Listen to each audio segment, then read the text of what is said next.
Bismillahirrahmanirrahim. Assalamualaikum warahmatullahi wabarakatuh.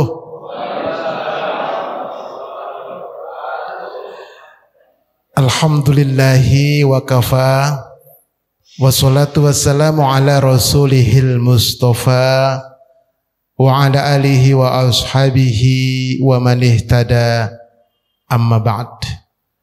Puji dan syukur alhamdulillah, mari kita haturkan kehadirat Allahu subhanahu wa ta'ala.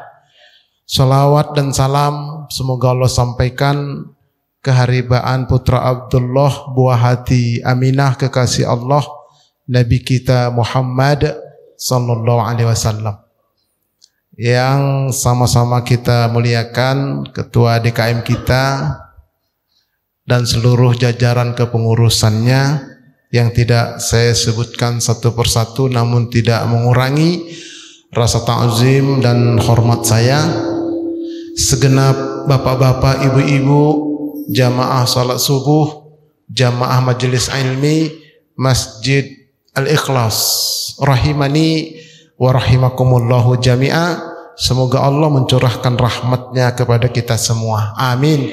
Allahumma amin. Taib, saya punya majelis di YouTube namanya Majelis Studi Dakwah Terapan, yang mengulas dan mengkaji materi-materi dakwah untuk dapat kita terapkan dalam hidup dan kehidupan sehari-hari. Sudah lebih ada sekitar 150 video saya upload ya sejak Kopat Kapit kemarin. Nama channelnya Ustadz Arifin Purba Official. Oke, itu nama channelnya. Nah, bagi bapak dan ibu yang belum subscribe, like and share ditunggu, dan itu gratis. Oke, baik ya. Mungkin ta'aruf dulu lah, kenalan dulu dengan wasilah dari abang Anda Haji Ruslandi Lubis. Ya, bisa ketemu di sini. Kebetulan kami satu kampung lah gitu. Kalau kata orang Jawa, tunggal sekapal. Ya. Tunggal sekapal. Oke, ini CV saya. Nama saya Muhammad Arifin Purba. Bukan pura-pura baik. Tapi itulah kayanya bangsa Indonesia Allah ciptakan, terdiri atas beragam suku dan bahasa. Tujuannya lita'arofu, agar kamu saling kenal mengenal. Kemudian lahir di Medan tahun 66. Ya lumayan juga lah, dikitnya 38 tahun lebihnya banyak. Status sudah menikah, punya anak, status sudah menikah. Istri saya itu 2 anaknya. Anaknya ya. Yang pertama Butet, sudah selesai dari UNJ, Dawi sudah kemarin alhamdulillah. Yang kedua Ucok, baru kelas 2 Sanawiyah Pesantren Pamulang. Ucok, iya Ucok. Butet sama Ucok. Jadi manggilnya Entong Ucok karena istri saya itu orang Betawi. Entong Ucok manggilnya ya. Bapak mertua orang Cakung, ibu mertua orang Cirende. Nah, ini alamatnya Jalan Gunung Raya, Cirende, Ciputat.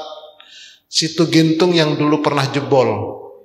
Nah, dekat dari situ cuma 2 belokan, kanan kiri, lurus dikit nyampe lah dia. Oke, kode pos itu, nomor HP ini. Nah, ada email juga. Itu channel saya di YouTube. Aktivitas saya itu dakwah, pembimbing haji dan umroh, tapi bukan punya travel, cuman membimbing saja. Kalau mau berangkat haji umroh, haji furoda, boleh hubungin saya. Penulis buku dan konsultasi keislaman serta wira usaha. Alhamdulillah saya punya usaha itu Purba Tailor. Bukan promosi, cuma ngasih tahu. Ya, cuma ngasih tahu ya, jas begini tuh. Ada karyawan kebetulan. Karena sahabat-sahabat Nabi dulu itu, mereka itu ada yang kaya, berdakwah jadi miskin. Tapi kalau kebanyakan ustadz akhir zaman, ustadznya miskin, berdakwah jadi kaya. Kebalik.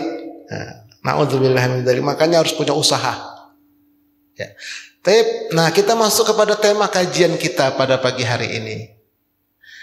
Tema kita adalah perbaiki akidahmu, maka Allah akan memperbaiki akhlakmu.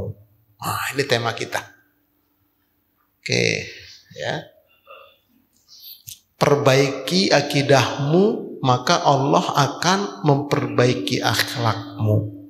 Bagaimana penjelasannya? Tetap bersama saya. Jangan kemana-mana. Perhatiannya. Jangan ada yang tidur ya.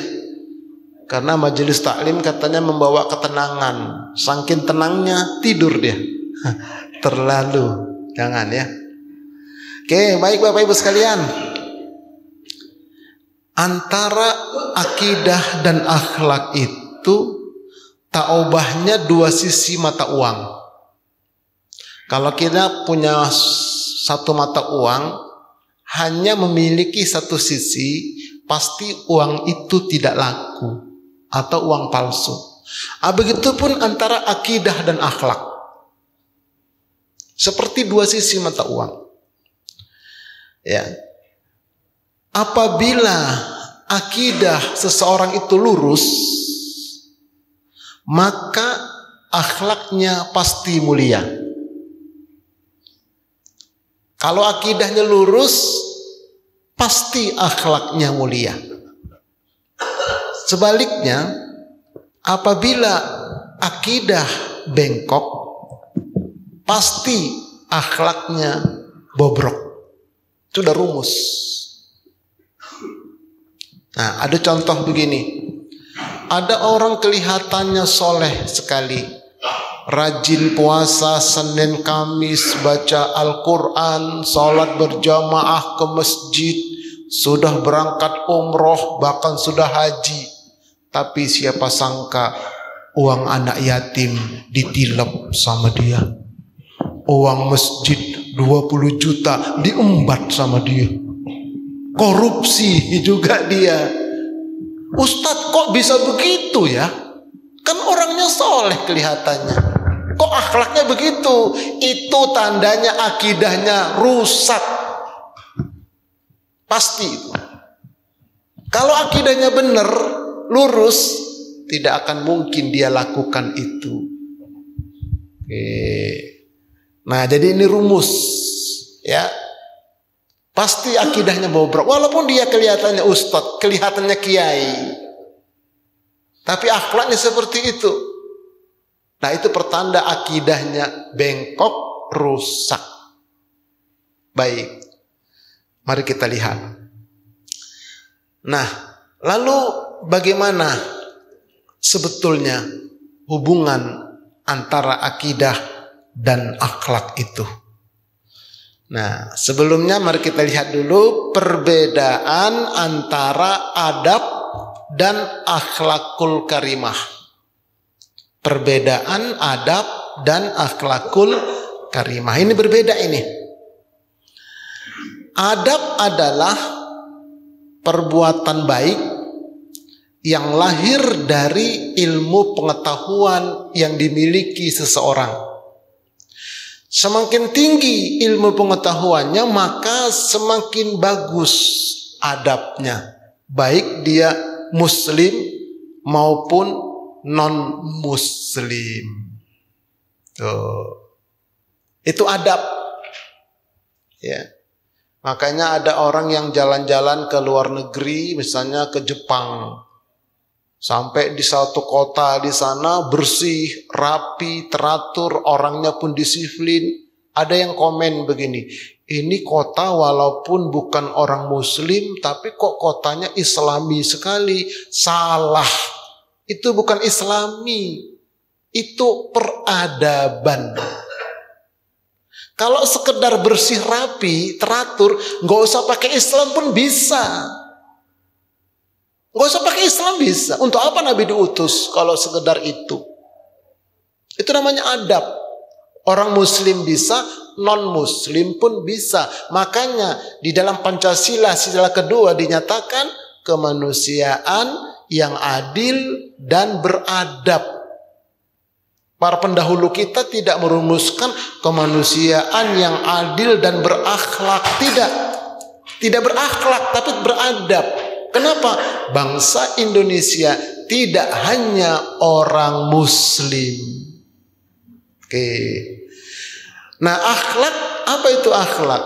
Akhlak adalah amal soleh yang lahir dari akidah, iman, tauhid, dan itu hanya dimiliki oleh umat Islam. Nah, itu akhlak. Makanya kita robah. Jangan lagi kita katakan kita beradab, tapi berakhlak. Adab-adab di masjid tukar, akhlak di masjid. Adab kepada orang tua ganti, akhlak kepada orang tua lebih mulia, lebih tinggi. Kalau adab orang di luar Islam pun bisa, tapi kalau akhlak hanya orang muslim. Nah, oleh karena itu adab itu dapat balasan hanya di dunia, tetapi tidak mendapat balasan di akhirat. Di dunianya kalau dia beradab, dia dapat balasan kebaikan. Tapi begitu masuk ke alam kubur, sampai ke akhirat tidak dapat. Kenapa? Non-muslim pun bisa. Tapi kalau akhlak atau amal soleh akan mendapatkan balasan di dunia, juga balasan di akhirat. Dalilnya apa Ustadz? Nih dalilnya. Man amila saliha min dzakarin au untha wa huwa mu'min. Siapa yang beramal soleh, berakhlakul karimah dari laki-laki atau perempuan, dan dia itu adalah orang beriman. Dasarnya keimanan. Beramal soleh yang lahir dari keimanan. Apa balasannya? Falanuhyiyannahu hayatan thayyibah. Maka pasti kami akan berikan kepada dia penghidupan yang baik di dunia ini. Ekonominya baik, kesehatannya baik, keluarganya baik, semuanya baik. Kalau dia beramal soleh, berakhlakul karimah atas dorongan iman. Tidak sampai di situ, kata Allah, walanajziyannahum ajrahum bi ahsani ma kanu ya'malun. Dan pasti kami akan balas kepada mereka itu balasan yang lebih baik terhadap apa yang telah mereka lakukan nanti di akhirat. Nah, itulah dia akhlakul karimah. Itulah dia amal soleh yang didorong atas dorongan akidah, iman, tauhid. Itu bedanya antara akhlak dan adab. Nah, oleh karenanya lah Rasulullah Sallallahu Alaihi Wasallam diutus untuk menyempurnakan perbaikan akhlak.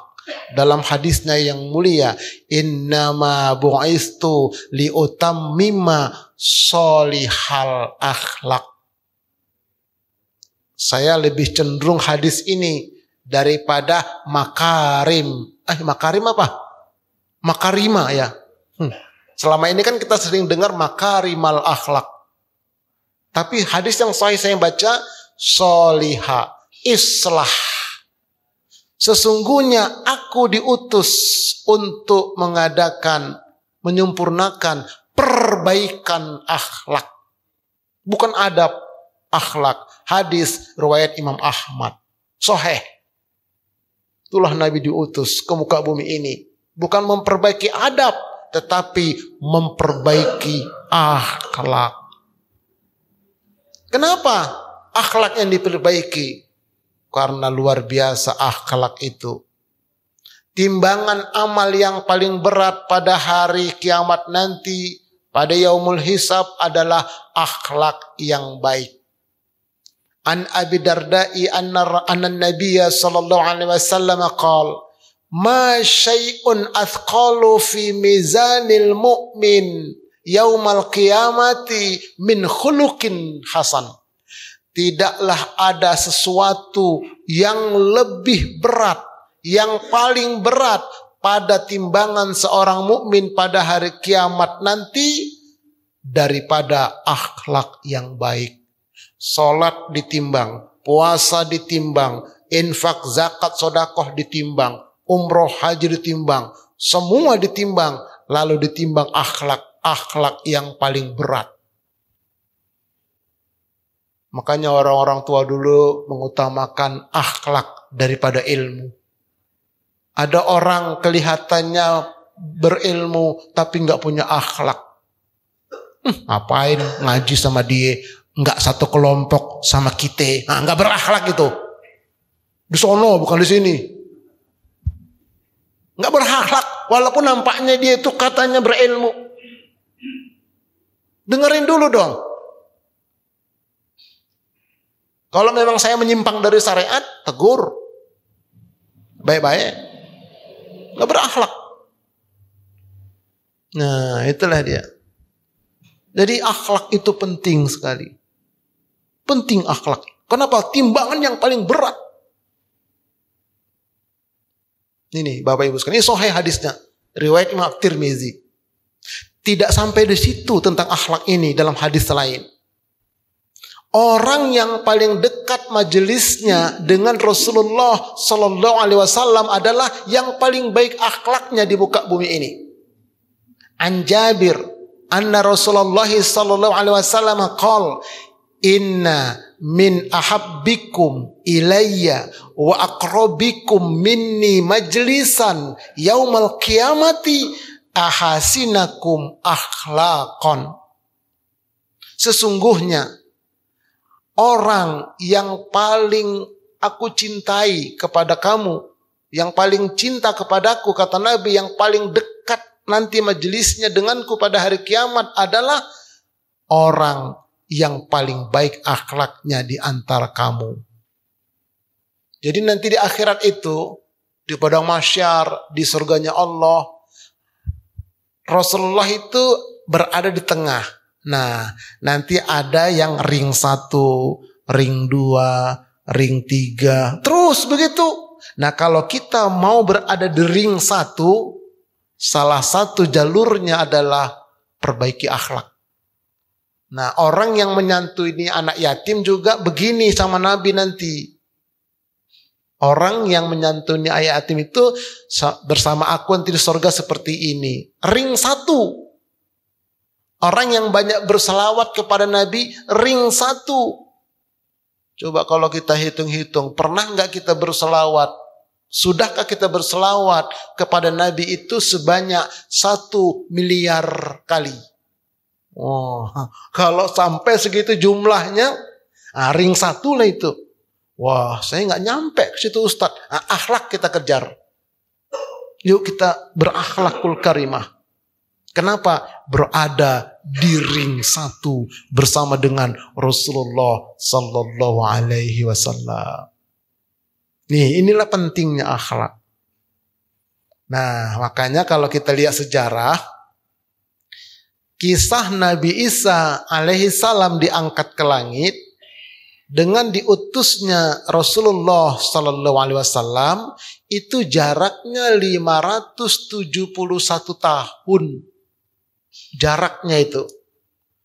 Nah, pada masa yang begitu itu akhlak manusia di seluruh dunia rusak. Kenapa? Karena ketika itu akidah mereka sesat dikarenakan Nabi tidak ada di antara 571 tahun itu. Nggak ada nabi di muka bumi. Jadi bukan hanya di Arab yang akhlaknya rusak, seluruh dunia. Makanya diutuslah Nabi kita Muhammad sallallahu alaihi wasallam. Setiap bulan Rabiul Awal banyak ceramah, penceramah. Ayo kita mencontoh akhlak Nabi, menteladani akhlak Rasul. Tapi apa yang terjadi? Tidak ada perubahan yang signifikan pada umat ini. Sebab tidak mencontoh Nabi, bagaimana cara Nabi memperbaiki akhlak. Itu yang gak dicontoh. Hanya ceramah doang. Yang enak ustadznya amplopnya gede, jadwalnya padat. Nah lu, bahaya ntar di akhirat. Nah makanya yuk kita lihat cara Nabi memperbaiki akhlak diawali dengan perbaikan akidah. Itu yang dilakukan Nabi. Akidah dibenerin, maka nanti akhlaknya baik. Ini yang gak dilakukan. Ayo kita lakukan sekarang dari diri kita, keluarga kita. Ku anfusakum wa ahlikum naro. Nih, kalau kita lihat ya, dakwah Rasulullah itu kan dibagi dua. 13 tahun di kota Makkah, 10 tahun di kota Madinah. Selama di kota Makkah, yang Nabi dakwahkan adalah penanaman akidah. Asyhadu an la ilaha illallah wa asyhadu anna Muhammadar Rasulullah. Itu kalau ada asyhadunya itu Muhammadan. Kalau tidak ada la ilaha illallah Muhammadur. Gitu rumus itu. Grammar bahasa Arab. Tuh, penanaman akidah. Dan akidah ini untuk orang muslim. Nanti apa itu akidah nanti kita jelaskan. Kemudian begitu sampai di Madinah, barulah Nabi tanamkan iman. Iman itu untuk orang mukmin. Belum ada puasa loh di Mekah. Belum ada haji, belum ada zakat, belum ada. Itu di Madinah. Makanya di Madinah itu kalimatnya ya ayyuhalladzina amanu kutiba alaikumusiyam, karena iman ditanamkan setelah akidah sebagai pondasi. Nah, menjelang Nabi wafat barulah kemudian ditanamkan tauhid. Tauhid itu untuk orang muttaqin. Makanya muslim, mukmin, muttaqin. Muslim keyakinannya akidah, mukmin iman, muttaqin tauhid. Begitu urutannya, jangan dicampur aduk semua. Imannya akidah, akidahnya tauhid, tidak. Nggak paham kalau begitu. Akidah, iman. Iman ada rukunnya, ada cabangnya, ada komponennya. Tauhid nanti ada yang merumuskan tauhid uluhiyah, tauhid rububiyah, tauhid asma dan sifat. Ibnu Taimiyah boleh, ada lagi rumus yang lain, sifat 20 boleh, itu metodologi. Sama di zaman Nabi nggak ada ilmu fikih. Lalu muncul imam yang 4, ada fikih Syafi'i dan yang lainnya. Zaman Nabi nggak ada ilmu tafsir. Itu metodologi saja. Nah, jadi inilah ya yang dilakukan Rasulullah dalam rangka memperbaiki akhlak, ditanamkan akidah. Kalau akidahnya sudah tertanam benar, maka ditanamkan iman. Kalau imannya benar, tanamkan tauhid. Makanya puasa Ramadan tiap tahun gak ada perubahan. Sebab apa? Jangankan iman, akidah umat ini aja berantakan. Gak ngerti akidah itu apa. Nah, ayo kita kaji. Ini kita kaji akidah dulu. Iman, tauhid, kapan-kapan itu. Itu cara ngajinya. Makanya saya minta slide. Oh. Ada nggak grup WA di sini, Bang? Nanti saya kirimkan PDF-nya kalau mau. Begitu caranya. Jadi enak ngajinya gitu loh. Bukan ngaji ngasah biji. Bukan. Orang Kemanggisan Pulau bilang, ngasah biji Ustadz salah, ngaji ngasah jiwa. Lebih bagus ngamen, ngasah mental. Kalau ngawur, nah itu jelek lah. Oke, yuk kita masuk sekarang akidah. Nah ini, apa itu akidah? Akidah itu secara bahasa artinya ikatan. Al-aqidah, ikatan. Makanya ada akdun nikah. Ikatan tali pernikahan. Itu secara bahasa. Oke, ini ya. Yang kuat, kemudian mengokohkan, mengikat dengan kuat. Itu namanya akidah secara bahasa.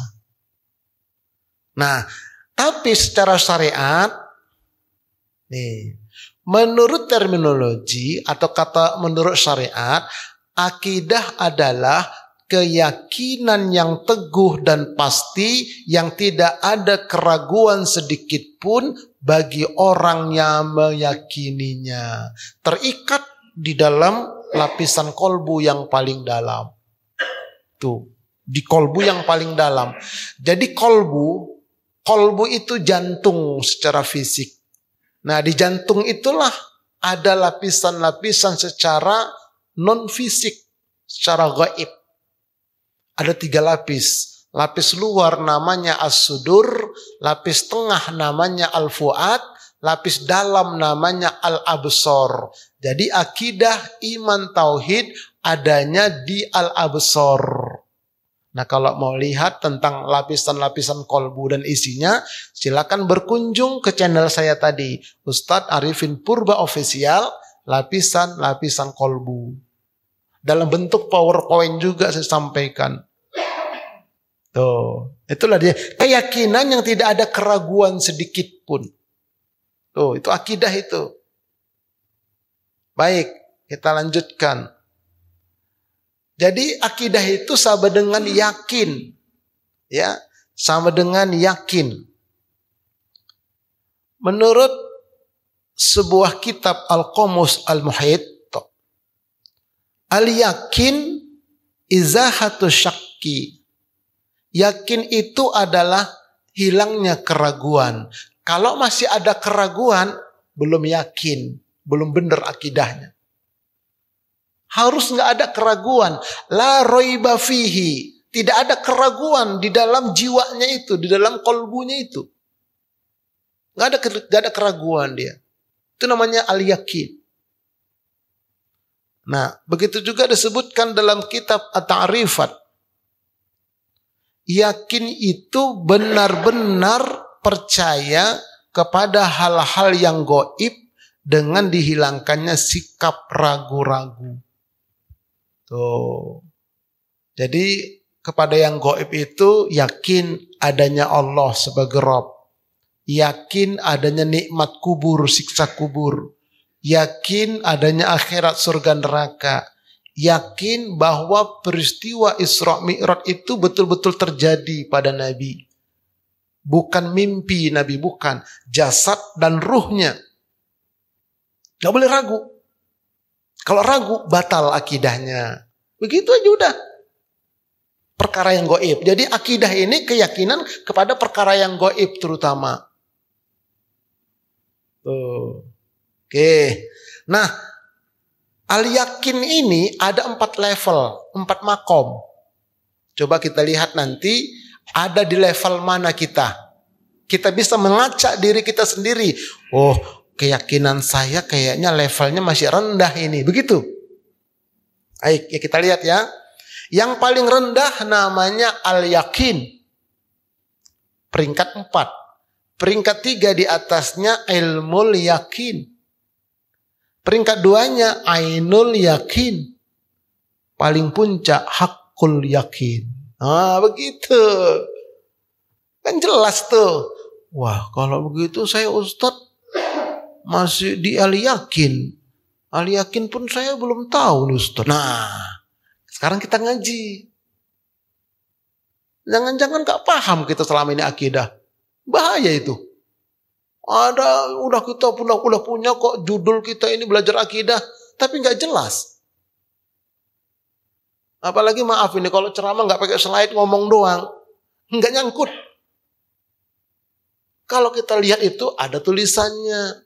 Nggak usah lihat saya lah. Udah kayak begini saya. Itu aja lihat. Nah, tuh. Itu 4 level dia. Makom. Kita mulai dari yang paling bawah. Yaitu yakin. Al-yakin. Nah, yakin adanya wujud Allah. Allah sebagai satu-satunya yang berhak disembah. Begini. Anak kita nanya. Ayah, apa nak? Allah itu ada apa enggak ya? Adalah nak. Kalau memang ada, kok enggak nampak ya? Tuh. Itu anak-anak kita nanya begitu loh. Bagaimana kita jawabnya?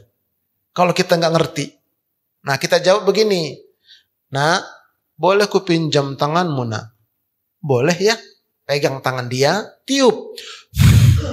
Apa itu nak? Angin ayah. Angin itu ada enggak nak? Ada dong. Nampak enggak? Enggak. Itu baru angin ciptaan Allah. Bagaimana Allah yang menciptakan angin itu nak? Baru masuk di akal dia. Oh begitu ya. Begitu kata anak kita. Tapi anak kita pintar. Aku bisa kok ya lihat angin. Warna apa? Warna merah. Mana? Bekas kerikan. Itu bukan angin. Masuk angin. Ada yang hitam lagi. Kerikan. Nah itulah angin. Ada. Tapi gak kelihatan. Baru ciptaan Allah. Begitu caranya Bapak Ibu sekalian. Makanya gak boleh ragu. Ada lagi orang ragu nih. Ustadz saya sudah doa 3 tahun. Dari ngangkat tangan sampai lemes. Gak dapat-dapat. Katanya Allah itu maha mendengar. Katanya berdoalah kepadaku. Pasti ku ijabah. Kok aku gak dapat Ustadz? Ada gak Allah itu sih? Nah kalau dia ragu begitu. Batal akidahnya. Gak boleh ragu. Semua doa kita itu pasti diijabah. Tinggal lagi kata Nabi. Ijabah itu 3 model. Yang pertama, cash and carry. Kita minta langsung dapat. Nggak berapa lama. Nah, tapi itu ada caranya. Ada caranya itu. Ada orang-orang yang doanya mustajabah. Ada tahapannya itu. Tapi kalau udah begitu dia nggak mentang-mentang diijabah. Dikit-dikit doa. Dikit-dikit doa. Doa kok dikit-dikit. Ada itu orang seperti itu. Nah yang kedua kita minta A, Allah kasih B, C, D. Itu yang kedua. Yang ketiga kata Nabi, di akhirat ini punya kamu semua. Ya Allah, saya tidak pernah beramal seperti ini. Ini adalah doa-doamu dulu waktu di dunia. Belum ku ijabah. Sekarang ku kumpulkan semua ini untukmu. Apa kata si hamba? Kalau tahu aku begini, setiap hari aku berdoa. Tuh. Makanya gak boleh ragu Bapak Ibu. Udu'uni astajibalakum. Berdoalah. Pasti diijabah. Setidak-tidak nanti di akhirat. Nah itu tentang wujudnya Allah dan berdoa kepada Allah. Kemudian azab kubur dan nikmat kubur. Gak boleh ragu. Sebab di luar sana ada yang bilang, Ustadz emangnya ada azab kubur, nikmat kubur? Adalah saya bilang. Kata dia, emang Ustadz udah pernah masuk kuburan? Belum. Kok Ustadz percaya, yakin? Karena saya muslim. Begitu. Gak boleh ragu. Begitupun tentang akhirat. Ada yang bilang akhirat itu hayalan. Akhirat itu fiksi. Akhirat itu halu. Kalau dia ngaku Islam, batal Islamnya. Nggak boleh ragu. Wabil akhirati hum yuqinun. Terhadap hari akhirat mereka yakin. Nah begitu juga terhadap agama. Nggak boleh ragu-ragu, nggak boleh ragu kita. Batal akidahnya. Nih contohnya kepada agama ini.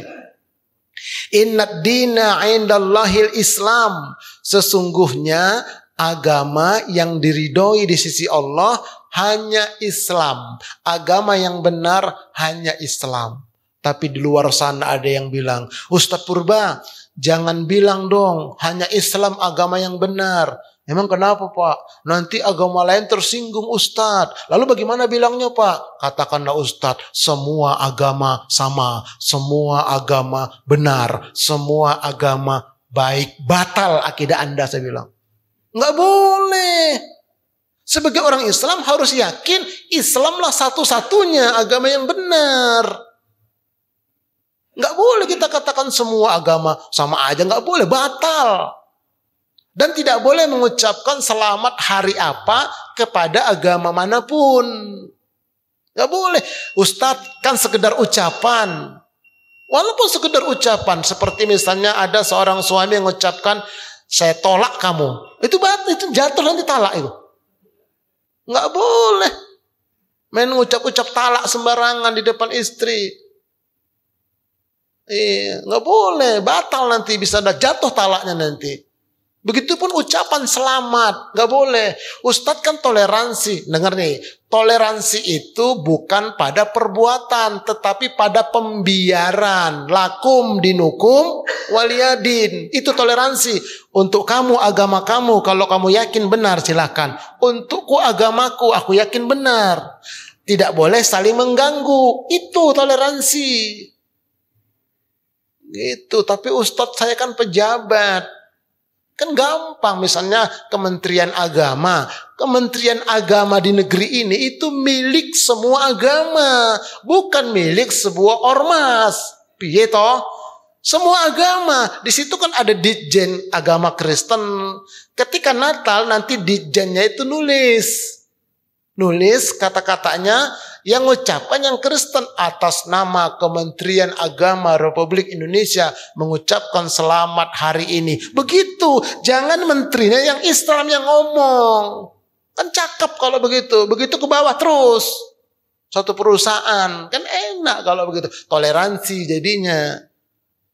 Itulah akidah, nggak boleh ragu di sini. Kalau ragu batal. 0 di sisi Allah. Secara nilai nanti di akhirat. Wah, batal ini akidah kamu. Begitu nanti di akhirat. Nggak percaya, tunggu tanggal mainnya. Pengen bukti, silakan duluan. Selesai. Ini nggak main-main loh. Ini akhir zaman. Sebentar lagi Dajjal keluar. Nggak lama lagi Pak, Bu. Kasih tahu nggak ya? Jangan deh. Kalau saya kasih tahu, nggak bisa makan, nggak bisa minum Bapak Ibu. Tungguin aja udah. Ayo. Bentar lagi keluar. Patokannya itu Arab Saudi. Udah hijau di sana. Udah ada kangkung, genjer, kecebong. Udah ada di sana. Rawa-rawa. Itu patokannya. Puncaknya Raja Salman meninggal. Perang saudara. Keluar Dajjal. Udah semua sekarang ini. Ke depan bukan lebih baik kita. 3 pilihan kata Nabi. Menjadi pengikut Dajjal, menjadi pengikut Al-Mahdi, atau menjadi korban. Kalau akidahnya benar, pengikut Al-Mahdi. Kalau enggak, pengikut Dajjal atau jadi korban. Ayo, silahkan, pilih aja. Kayak jangan santai-santai lagi, nggak boleh. Akhir zaman ini.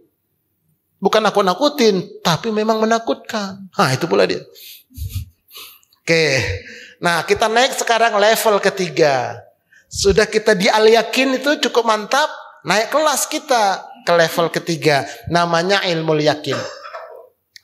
Ilmu yakin itu adalah semua yang diperoleh melalui pendengaran, pengabaran, analogi, dan penalaran logika. Jadi keyakinan yang sudah tersusun secara rapi dan sistematis serta mampu menunjukkan dalil akli dan nakli. Makanya kita wajib ngaji supaya apa? Akidah kita punya dalil. Naik kita level berilmu. Ustadz, saya nggak bisa pakai dalil Ustadz. Pokoknya saya yakin aja. Boleh nggak? Boleh. Nanti di akhirat masuk surga. Masuk surga. Tapi surganya standar. Minumannya standar. Air putih doang. Nah ini udah level ini. Kenapa? Ada yang warna lain begitu. Apalagi ada susu. Wah lebih tinggi lagi nanti. Bukan ini bukan cuma ngasih tahu doang. Gitu nanti buah-buahnya standar. Kalau yang sedar yakin, bidadarinya standar. Karena surga itu ada 8 tower, bukan 8 tingkat, 8 tower. Yang paling tinggi ini pegangan tutup ini nih. Ini paling tinggi di Firdaus. Gitu caranya. Makanya kita harus naik level berilmu yakinnya. Allah mengangkat orang berilmu dan beriman beberapa derajat. Nah itu ya, itu namanya ilmu yakin. Yuk kita lihat sekarang. Kalla law ta'lamuna ilmal yakin. Itu dalilnya. Sekali-kali jangan demikian. Seandainya kamu mengetahui dengan cara ilmu yakin. Oke, sekarang kita lihat. Tadi, yakin nggak kamu adanya Allah? Yakin. Bisa nggak nunjukkan dalil? Bisa. Apa dalilnya di antaranya ini? Allahu la ilaha illa huwal hayyul qayyum la ta'khudhuhu sinatu wala naum. Allah tidak ada Tuhan yang berhak disembah kecuali Dia yang hidup, yang kekal, yang tidak pernah mengantuk. Ketika kita bisa menunjukkan dalil, maka yakin kita naik menjadi ilmu yakin. Gitu caranya. Oke. Nah, kemudian yakin adanya azab kubur. Apa dalilnya Ustadz? Ini dalilnya. Kata Nabi, ketika kita sholat, fil alamina innaka hamidum majid, jangan memberi salam dulu, tapi berlindunglah kepada 4 hal. Allahumma inni a'udzubika min azabil qabri wa min azabin nar. Berarti ada azab kubur, ada azab neraka berdasarkan hadis sahih ini. Begitu kita bisa menunjukkan dalil, wah berarti kita sudah naik ilmu yakin. Gitu caranya. Ada dalilnya kok. Adanya azab kubur. Kalau nggak percaya sama dalil, udah selesai akidahnya 0. Tunjukkan dalil dia nolak. 0 udah. Kalau nggak taubat dia bahaya itu. Nah setelah itu baru kita naik lagi ke level yang nomor 2. Lebih tinggi lagi namanya ainul yakin.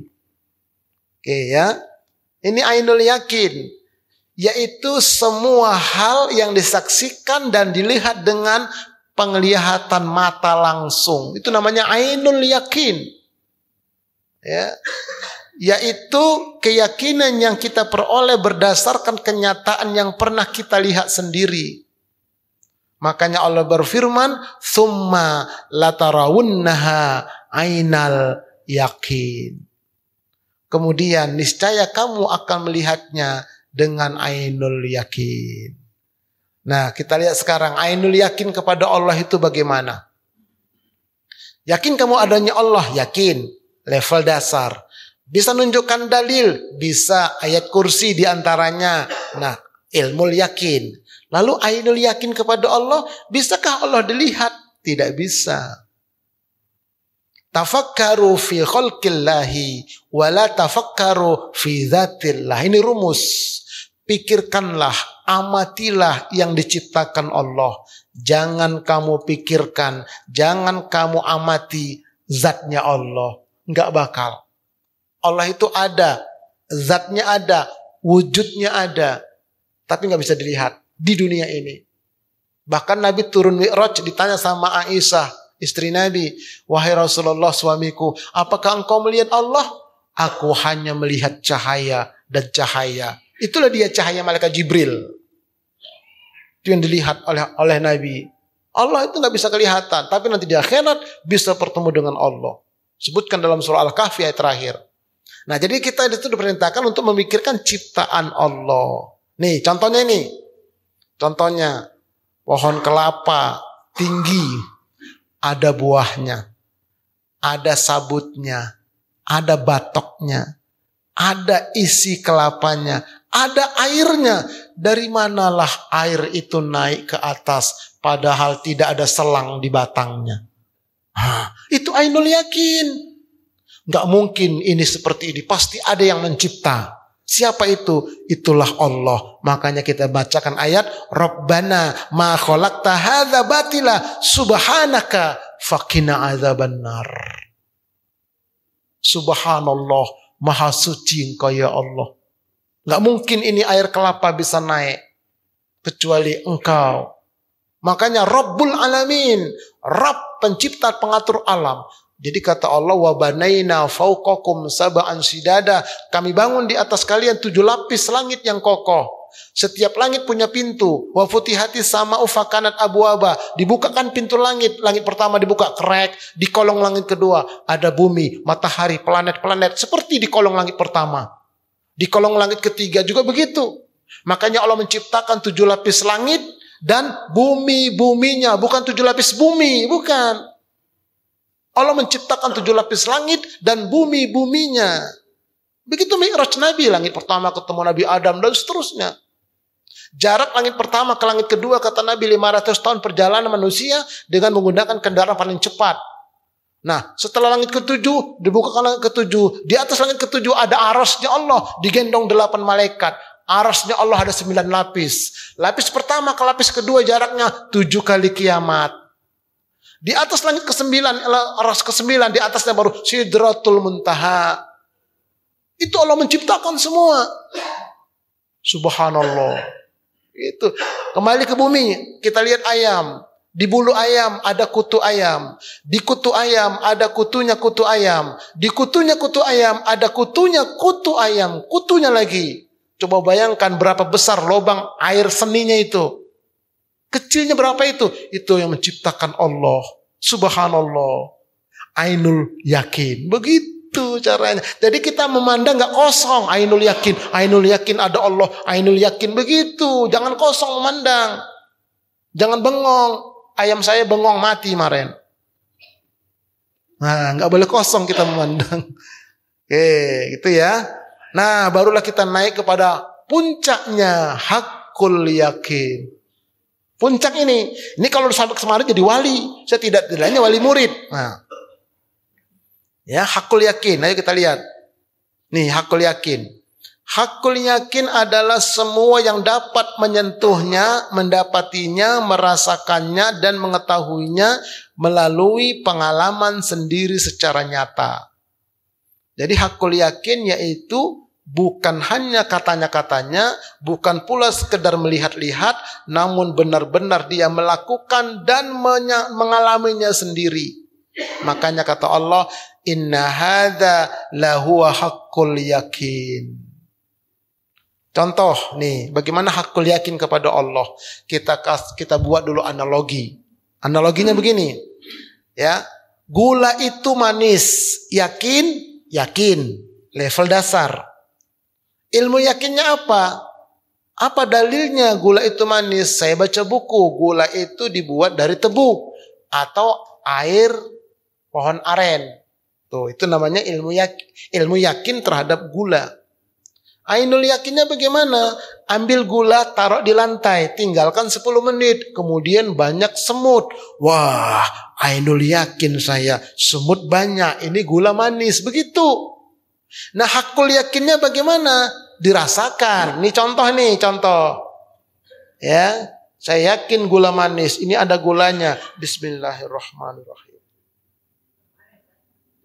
Hakul yakin. Manis dia. Gitu caranya. Cakep tuh. Bagaimana kepada Allah? Masalahnya ini. Bagaimana kita kepada Allah hakul yakin? Yakin gak adanya Allah? Yakin dasar. Dalilnya ayat kursi, ilmu yakin. Ainul yakin, lihat pohon kelapa tadi. Hakul yakin, nih dia hakul yakinnya kepada Allah. Merasakan Allah itu dekat dalam hidup.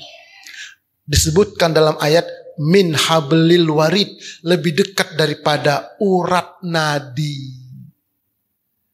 Jadi bukan Allah ada di sini, tapi seluruh alam numpang ke Allah. Kenapa? Allah itu muhitum bisai, meliputi segala sesuatu.